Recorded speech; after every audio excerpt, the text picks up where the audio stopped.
9h39, 9h39, eu recebo aqui nos estúdios da Rádio Liberdade FM a Cássia Pérez, ela que é técnica em assuntos educacionais da UTFPR, também mestre em letras pela UniOeste. Está com a gente também a Daniele Reiter, coordenadora de projetos da CULT, doutora em Histórias e Artes. Hoje a gente vai falar sobre o nosso projeto para o mês de outubro, aqui da ONG A CULT, né? E também sobre o tema, o que é ser criança em 2015. Primeiramente, bom dia, doutora Daniele. Bom dia André, bom dia Cássia, bom dia Santa Helena, bom dia ouvintes. Doutora Daniele, nós, neste mês de outubro, a ONG A CULT, juntamente com a Rádio Liberdade FM, está com um projeto para trabalhar assuntos relacionados a crianças e mulheres. Como será esse projeto?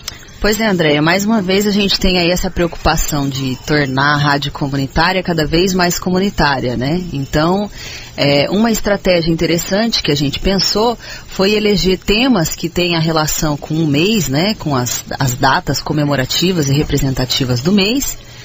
E colocar esses temas aí dentro da programação, dentro dos nossos projetos, convidar pessoas para virem discutir com a gente esses temas e inserir na programação também, alguma coisa relacionada a isso. E dentro de tudo isso, várias atividades para a gente relembrar o mês de outubro como um mês especial para as nossas crianças e também para as nossas mulheres. Sim, a gente tem aí o Dia das Crianças e o Outubro Rosa, então já são dois motivos bem especiais para a gente tratar. E mulher e criança e os pilares do desenvolvimento de qualquer sociedade, né? Inclusive da nossa comunidade. Então a preocupação está aí. Falando nas nossas crianças, junto com essas atividades nós teremos um concurso de desenho, Dani. Como será esse concurso? Então, bem lindo esse concurso. Achei bem pertinente porque criança tem que ser criança, né? A gente tem que incentivar a criança a soltar a criatividade. E concurso de desenho veio nesse sentido. As crianças elas podem então se manifestar através das cores, dos traços, né? Tomar esse tempo para fazer essa criação lúdica, artística. Então é só fazer o desenho aí, tem até as vinhetas que estão sendo executadas ao longo da programação. Fazer o desenho com o tema A Primavera em Santa Helena. É um tema bastante interessante também, porque é o que nós estamos vivendo agora, né? Então basta olhar ao redor aí, para as crianças se inspirarem e trazer aí esse desenho para nós aqui na rádio e concorrer a kits de desenho bem especiais que a gente pensou aí conforme as faixas etárias. E olha, gente, não esquece de colocar lá no desenho o nome, a idade e o telefone e traz o desenho aqui para a Rádio Liberdade FM. Dentre essas atividades também, uma preocupação, Dani, das crianças, uma preocupação da Rádio Liberdade FM com o sonho das crianças e saber o que essas crianças querem ser quando crescer. Uma oportunidade também das crianças poderem participar aqui da programação dizendo o que querem ser quando crescer. Bem isso, Andréia. Colocar essas crianças dentro da rádio, né? Pode até não ser fisicamente, mas a presença aí do sonho delas aqui com a gente. Então a gente criou aí um quadro, né? O que você quer ser quando crescer. E as crianças estão já participando, mandando pra gente qual que é o sonho delas, né? Na verdade, a gente avaliou que as crianças têm tido pouco tempo para sonhar, inclusive a gente vai debater isso aqui na nossa entrevista. E exercitar essa prática do sonho é uma prioridade, né, nessa faixa etária. Se não se pode sonhar nem quando é criança, quando é que vai ser, né? E olha, nós já temos aqui uma participação de uma criança dizendo o que ela quer ser quando crescer. Uma ideia para você, ouvinte aqui da Rádio Liberdade FM, poder participar junto com a gente desse nosso tema tão bacana. Só eu consegui colocar aqui na programação da rádio, olha só, gente, como pode ser a sua participação, a participação de você, criança, ouvinte da Rádio Liberdade FM. Confere aí. Outubro é o mês da criança. Neste mês em que comemoramos o Dia da Criança, a Rádio Liberdade FM quer saber o que você quer ser quando crescer e por quê. Oi, meu nome é Camille, eu tenho 8 anos e quando eu crescer eu quero ser veterinária, porque eu gosto muito de animais. Participe você também. Mande seu recadinho no WhatsApp da Rádio Liberdade FM. 88140714. Ou venha à rádio e grave seu áudio com a gente no estúdio. Não esquece de dizer seu nome e sua idade. Participe! Essa é a oportunidade de você, ouvinte aqui da Rádio Liberdade FM, participar junto com a gente, 8814-0714, ou então vem aqui na rádio e grava aqui nos estúdios da Rádio Liberdade FM. Falando então sobre o nosso tema de hoje, já explicamos tudo como vai ser o nosso outubro, né, Dani? Vamos conversar agora sobre o nosso primeiro tema de hoje, o que é ser criança em 2015. Primeiramente, bom dia, Cássia. Bom dia, Andréia. Bom dia, Daniele. Bom dia, ouvintes. Cássia, fala um pouquinho pra gente. Hoje, a gente falando sobre as nossas crianças, os nossos jovens, enfim, um pouquinho também sobre o seu trabalho. O que nós podemos hoje encarar como ser criança em 2015? Bom, é impossível não fazer um comparativo, né, entre o ser criança de alguns anos atrás, pensando 20 anos não é muito tempo, né? Então podemos observar algumas mudanças e eu acredito que a principal delas seria o espaço, isso relacionado ao cotidiano das nossas crianças. Nós temos crianças com espaço reduzido. Há 20 anos atrás elas eram livres para brincar nas ruas. Hoje a rua é perigosa, né? A alimentação das nossas crianças com a nossa realidade econômica, financeira, a maioria dos pais trabalham fora, pais ou tios, enfim, a criança acaba ficando mais tempo sozinha, envolvida com outras atividades além da escola, por conta do fato de estar sozinha em casa, e a alimentação já não é mais aquela preparada pelos pais. Ela tem um leque de opções para se alimentar, desde industrializados, processados, até o prato feito, porque precisa se comer fora, né? A questão da educação, estudar era muito mais simples, ia-se para a escola, voltava-se para casa, tinha esse tempo de fazer tarefas, de brincar. Hoje as crianças muitas vezes são sobrecarregadas com outras atividades, porque os pais se veem preocupados com a formação, com o estímulo dessas crianças, estão ocupados com o trabalho, e nós evidenciamos crianças fazendo aulas de diversas artes, de diversas atividades físicas. Então a criança às vezes tem agenda muito cheia, vai para o balé, vai para o teatro, vai para aula de música, vai para aula de judô. Então é uma realidade diferente a nossa de hoje, 2015, com relação a 20 anos atrás. Parece-me que a criança, ela não tem mais tempo de ser a criança, né?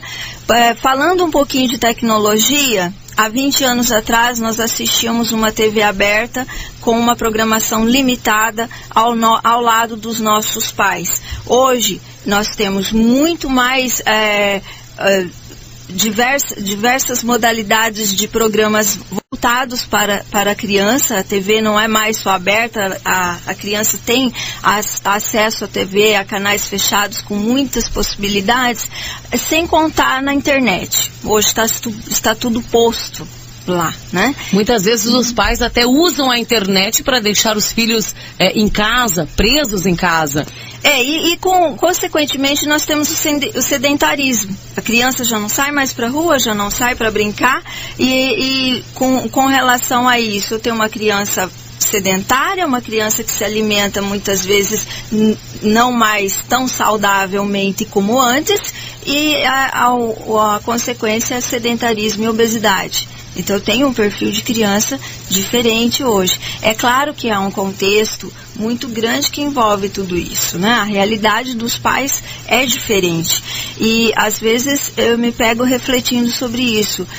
O pai e a mãe precisam trabalhar fora. Há também uma pressão do consumismo em cima dessa criança. Ela tem um leque de coisas que ela gostaria de ter.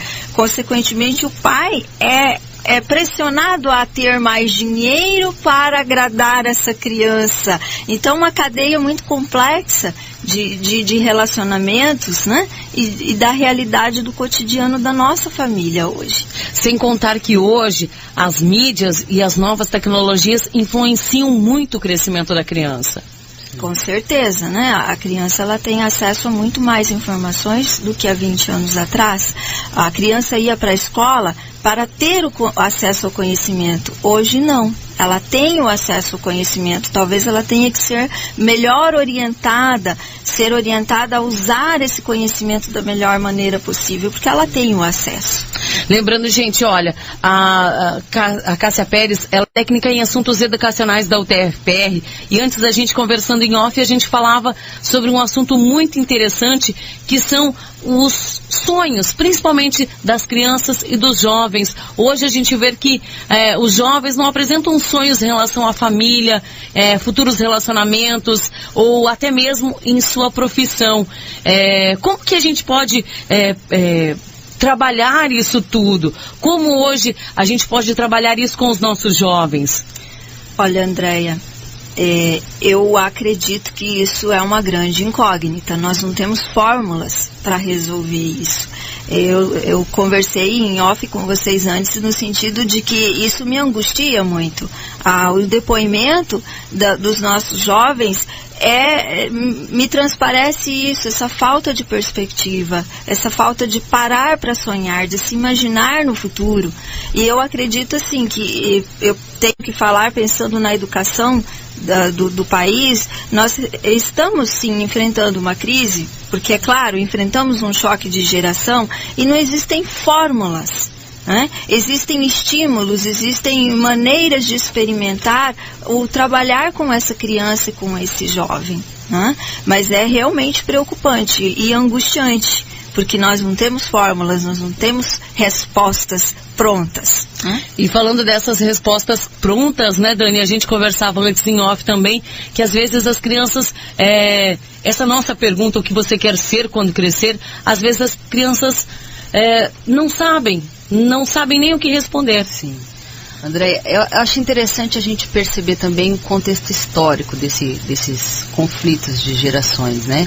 A diferença do que era ser criança na época dos nossos pais e dos pais dos nossos pais em relação a hoje.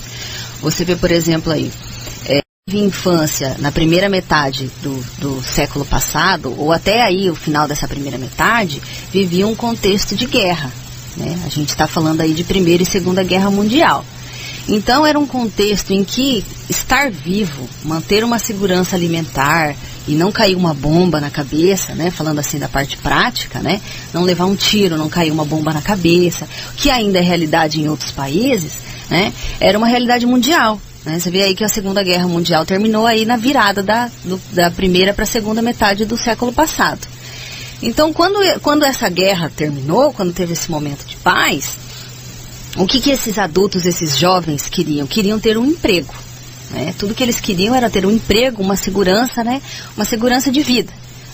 Então, você ter filhos nessa época era ter filhos que conseguiam comer, se vestir, que eram o básico de quem sobreviveu a uma guerra. Em contrapartida, avançando um pouquinho mais historicamente, e trazendo um pouco mais para o nosso contexto aqui de Santa Helena, a gente vê essa questão da Revolução Verde. O que foi a Revolução Verde? Que ocorreu aí na década de 60, 70. Inclusive, os ouvintes vão se identificar. Por exemplo, a chegada dos tratores, a chegada das novas sementes, a chegada desse novo processo de plantio. O que isso acarreta na prática em relação à infância, que é o nosso tema? Você vê, antigamente, aí ainda nesse processo pré-Revolução Verde, ter filhos era assegurar o trabalho, a força de trabalho que você teria para assegurar a produção da sua propriedade, para você assegurar a subsistência dessa família. Então, ter filhos era assegurar mão de obra. Então, essa infância foi uma infância que trabalhou na terra, a gente pegar aqui o nosso contexto. Foi uma infância que trabalhou na terra, que corria, que colhia isso, que colhia aquilo, que cortava isso, que cortava aquilo, Então, foi uma infância que viveu aí correndo, viveu aí na natureza, Então, a gente pega a nossa infância de hoje, que já é um pós-Revolução Verde, que hoje uma máquina dá conta de fazer o que 20, 30 sujeitos faziam. Então, houve esse êxodo rural, só contextualizando. Então, a infância de hoje, ela não está correndo. Ela não está na rua, brincando, vendo estrela, vendo fruta de não sei o que, trepando em não sei o que, né? Que era o que a gente fazia. Inventando carrinho com não sei o que. Novas brincadeiras. Novas brincadeiras, né? Inventando coisa. A gente não. O que as crianças estão fazendo hoje? Elas estão com tudo pronto. Essas novas mídias, essas novas tecnologias, elas trazem a brincadeira pronta para ser brincada. Você não inventa mais essa brincadeira. Então essas novas tecnologias, elas são uma crise nesse sentido de gerações, né? Só que em contrapartida, essa possibilidade tecnológica, ela gera tanto estímulo na cabeça das crianças, ela é o tempo todo tão estimulada, ela tem um gasto de serotonina tão frequente e um batimento cardíaco tão acelerado em relação a isso, né? Porque a gente é o jeito que a gente respira, o jeito que o nosso coração bate, né? Então as crianças, elas estão o tempo todo ansiosas, buscando um novo estímulo, uma nova coisa para fazer, né? E isso não faz mais parte de um processo criativo, né? Então brincar deixou de ser um processo criativo, né? Então, ainda nesse mesmo sentido, e fazendo um link com essa questão do sonhar, né? Sonhar requer tempo. Educar as crianças permitindo que elas sejam crianças. Sim. Para você sonhar, você tem que ter tempo para imaginar. O que é sonhar? Sonhar é criar, inventar. Mário Quintana dizia que sonhar é acordar-se para dentro. Então você tem que ter tempo desse despertar. E como a Cássia disse, as crianças estão muito atarefadas e não tem tempo de ser crianças, né, Cássia? Com certeza. Né? Esse tempo de sonhar, de se imaginar no futuro, né, elas não estão tendo essa oportunidade. Sim, e essa falta desse processo criativo, que antigamente se fazia em rede, você fazia com mais crianças, hoje você faz tudo, você consegue brincar sozinha, você pega lá o seu notebook, seu tablet, né? E brinca sozinho. Porque você foi estimulado durante todo esse processo, essa geração, a competir. Então, esse estímulo ao ser sozinho, a ser melhor que o outro, né? Que era esse processo de competir, que veio aí com esse processo da era da informação. Né? Então, hoje a gente está superando, está acontecendo uma dobra. Esse processo da era de informação, o que antes a gente pesquisava na Barça e que era super difícil da gente ter acesso à informação, hoje você vai no Google e em 1 minuto você sabe o que aquilo significa, o que é, dá exemplos e tudo. O difícil tá, que nem a Cássia falou, você criar a partir daquilo. Você saber como aplicar aquilo na vida. E isso requer tempo, né? Requer tempo de você sonhar, tempo de você criar, tempo de você produzir. Então a gente está vivendo aí eu acho que a gente está vivendo essa dobra, né? Saindo da era da informação para ser a era da criatividade. Isso tem sido estimulado principalmente em países desenvolvidos, né? A economia criativa, que é correspondente a 10% do PIB mundial, está aí para mostrar que isso é fato, que isso é realidade. Então, fazendo essa dobra entre o competir para o colaborar, né? Entre o se informar para o criar. Para o criar o quê? Criar meios sustentáveis, de um desenvolvimento mais humano, né? Então, esse é um desafio que os pais têm que ficar atentos para que as crianças sejam o futuro que a gente quer ser, que a gente quer ter. Né? Qual que é esse futuro que a gente quer ter? Porque os pais já são ansiosos, as crianças conseguem ser ainda mais. Aí enche as crianças de atividade, né, Cássia? Com certeza. É inglês, é teatro, é balé, não sei o quê. E qual que é o tempo que essas crianças estão tendo para respirar? Elas estão ansiosas por quê? Porque elas estão sempre preocupadas com o futuro. Isso que é ansiedade. Aí muitas vezes tratam as crianças com remédios para ansiedade. Inclusive a gente vai ter, né, um dia aqui específico para a gente tratar dessa questão. Né? A gente vai falar sobre a criança é hiperativa ou a criança é criativa? Na próxima semana nós teremos uma entrevista bem interessante sobre esse tema. E Cássia, o que a educação deve levar em conta em se tratando dessa criança do século XXI? Nós precisamos ter muito claro que essa criança não é mais rasa. Ela não vem para a escola, ela não procura se informar, ela tem uma gama de informação. Como eu disse, ela precisa ser orientada a trabalhar essa informação, a procurar a informação no lugar certo, a procurar a informação em lugares confiantes. A Daniele comentou algo que me chama a atenção e eu consigo evidenciar muito nos meus atendimentos pedagógicos com os jovens na universidade, que eles realmente são ansiosos demais, eles não têm paciência de respeitar um processo de aprendizado que envolva a reflexão e a criatividade. Eles são acostumados com o pronto, com o imediato. Então isso tem que ser resgatado, isso tem que ser trabalhado com as crianças e com o jovem. A paciência, a produtividade, a reflexão, porque eles já têm a informação.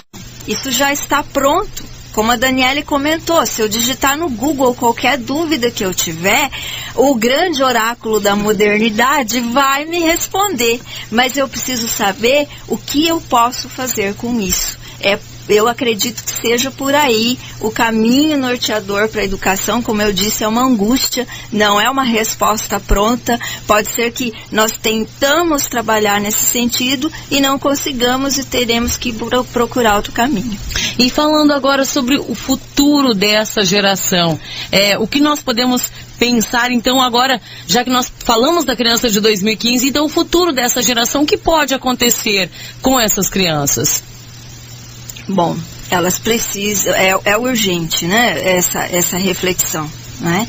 Eu tenho muita angústia em relação a isso, porque se eu já tenho jovens indecisos, se nada for feito com relação às crianças desde agora, o importante é que os educadores estão cientes disso, eles estão buscando. Então, eu acredito que nós estamos realmente vivenciando um momento de busca, de mudança, para que essa criança venha mais preparada para frustrações, que ela venha mais preparada para transpor obstáculos, porque o que tristemente evidencio é uma falta de preparo. Eu tenho jovens muito sensíveis, no sentido de se deparar com uma nota baixa e se frustrar e pensar em desistir. E não é isso, a vida é mais que isso, a vida é cheia de obstáculos, a vida precisa ser enfrentada, né? Então eu penso que os educadores, os pais, eles estão acordando para isso. E se nós trabalharmos as nossas crianças, nossos futuros jovens nesse sentido, eles virão mais fortes, eles virão mais preparados, né? Sendo assim bem práticos, doutora Daniele, as principais orientações para os nossos pais. Na minha opinião, é preciso ensinar as crianças a respirar e viver o presente, a ter paz. A criança que está em paz, ela consegue lidar com os problemas, né? Então é respirar, viver o presente e aí sim conseguir, né, driblar as adversidades, né?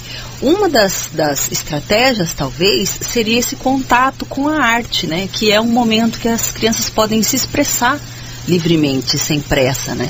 Então a minha preocupação é isso, é ter crianças que não estejam só super atarefadas e super estimuladas, mas crianças que tenham paz, calma, sabe? E para poder conseguir fazer o futuro que a gente quer, que a gente precisa, né? E eu sou bem otimista em relação a isso. Eu acho que a gente vai ter sim um futuro melhor do que o nosso presente, porque as crianças elas já nascem diferente da gente, elas já nascem preparadas para as adversidades. Olha só, bacana isso, né? Como a gente disse no começo, deixar a criança ser criança, deixar ela viver os momentos de ser criança. Falando sobre tudo isso, eu acho que nós fizemos assim um aparato entre as diferenças das gerações, a influência das novas mídias e tecnologias, e o nosso assunto de hoje foi debatido aí com bastante sucesso. Falando ainda de atividades, vou aproveitar que a Cássia está aqui com a gente, ela que é técnica em assuntos educacionais da UTFPR, a UTFPR que comemora, né, esse 10 anos, né, Cássia, de UTFPR na nossa região, enfim, no Paraná. E para comemorar nós teremos várias atividades. Quais são essas atividades, Cássia? Nós temos dia 3, sábado agora, um passeio ciclístico, é uma atividade comemorativa, abre as comemorações em relação aos 10 anos da UTF-PR, 10 anos em que a instituição deixou de ser Cefet para se tornar universidade. Esse passeio ciclístico, ele sai da Praça Central às 18 horas, as pessoas podem estar se dirigindo antes para fazerem suas inscrições, teremos distribuição de camisetas, ele faz um percurso pela Avenida Brasil até o balneário e depois se dirige à universidade. Na universidade nós teremos uma atividade cultural e sorteio de brindes em relação, né, a essa atividade comemorativa. No dia 5, segunda-feira, às 17h30, no saguão da universidade, nós teremos o lançamento de uma exposição de fotografias. Fotografias estas resultantes de um concurso comemorativo. São fotografias produzidas por alunos da UTF-PR, né? Na sequência, nós estamos também com o circuito interativo de esportes, cultura e ciência da UTF-PR. Nós teremos a participação de equipes das escolas estaduais, dos colégios estaduais do município, interagindo com os nossos acadêmicos. No dia 17, nós temos a primeira etapa desse circuito, então, que é a etapa cultural, a partir das 14 horas no campus da UTF-PR.